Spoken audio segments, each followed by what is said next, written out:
যারাই জাতিকে নেতৃত্ব দিতে আসবেন তাদেরকে অনুরোধ করব, হাতে লাঠি নেওয়া চৌকিদার হিসাবে আসবেন, হাতে বন্দুক নেওয়া খুনি হিসাবে কেউ আসবেন না। মানুষের ভোট নেওয়ার আগে পায়ে ধরে বাবা ডাকবেন, আর ভোট নেওয়ার পরে মালিক হয়ে তার উপরে ছড়ি ঘুরাবেন, এই মানসিকতা আর দেখাবেন না। এটা বাংলাদেশের জনগণ একবারের মতো প্রত্যাখ্যান করেছে। এই রূপে যেই আসতে চাইবে তিনি বারবার প্রত্যাখ্যাত হবেন। আমরা এই দেশ এবং দেশের জনগণের একটু খেদমত করতে চাই। আল্লাহ যদি এই খেদমতের জন্য আমাদেরকে উপযুক্ত মনে করেন, তাহলে দেশবাসীকে যেন আমাদের ভালোবাসার পাত্র বানায়। আমরা সেই ঐক্যের, সাম্যের এবং বৈষম্যবিহীন বাংলাদেশের জন্য সকলের সহযোগিতা চাই। আমার সহকর্মীরা, আপনারা সবাইকে এরকম একটা বাংলাদেশ চান? শিওর? হাত তুলেন তো দেখি সবাই। বুঝে শুনে উঠিয়েছেন? হ্যাঁ, হাত নামান। যদি এইরকম একটা বাংলাদেশ চেয়ে থাকেন, মনে রাখবেন আপনাদের ত্যাগ শেষ হয়ে যায়নি, আরো বহু ত্যাগ আপনাদেরকে স্বীকার করতে হবে।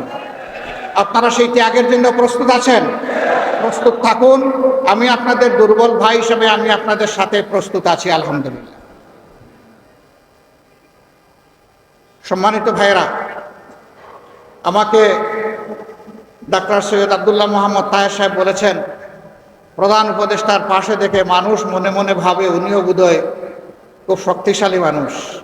আমি আসলে খুবই দুর্বল মানুষ।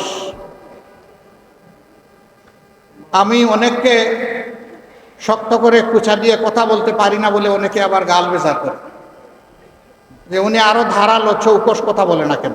আমি পারি না, যে আমাকে ক্ষমা করে দেবেন। কথা যেভাবে আমার মা বাবা আমাকে শিখিয়েছেন, যে শিক্ষা আমি আমার উস্তাদদের কাছে পেয়েছি, যে শিক্ষা আমার সমাজ আমাকে দিয়েছে, কথা তো আমাকে সেভাবেই বলতে হবে। আমি আসলে সেই অর্থের কোনো মানুষ নই।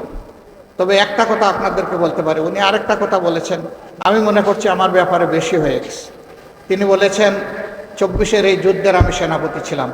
না, আমি সেনাপতিদের পাশে পানির গ্লাস নিয়ে দাঁড়িয়েছিলাম যে আমি তোমাদেরকে পানি পান করাতে এসেছি। হ্যাঁ, এটা বলতে পারে। আলহামদুলিল্লাহ, ওরাও রাত্রে ঘুমায় নাই, আমিও রাত্রে ঘুমাই নাই। ওই ফাঁকে ফাঁকে 1 ঘন্টা 8 ঘন্টা করে ট্রিপ মেরেছি ঘুমের, কারণ ওই সময় ঘুমাবার সময় ছিল না, ওই সময় জেগে থাকার সময় ছিল। ওই সময় ঘুমাইলে সর্বনাশ হয়ে যায়।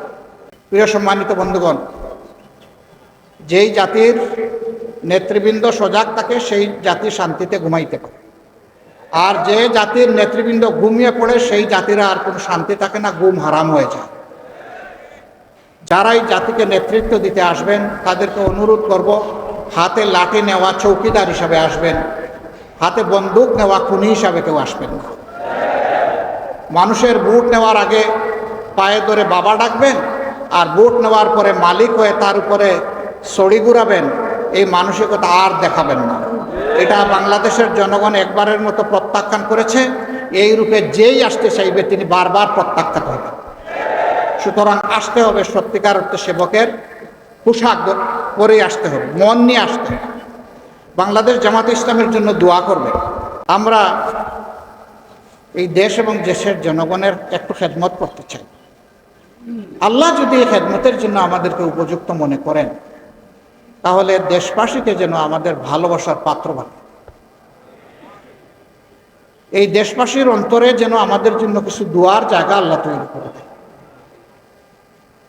আমাদের যে শহীদরা দফায় দফায় রক্ত দিয়েছেন সেই 71 সাল থেকে, আমি সবাইকে সবাই যারাই রক্ত দিয়েছেন দেশের জন্য, জাতির জন্য, তাদের রক্তের ঋণটা যেন আমরা পরিশোধ করার সুযোগ পাই। আল্লাহ যেন এই তৌফিকটা আমাদেরকে দান করে।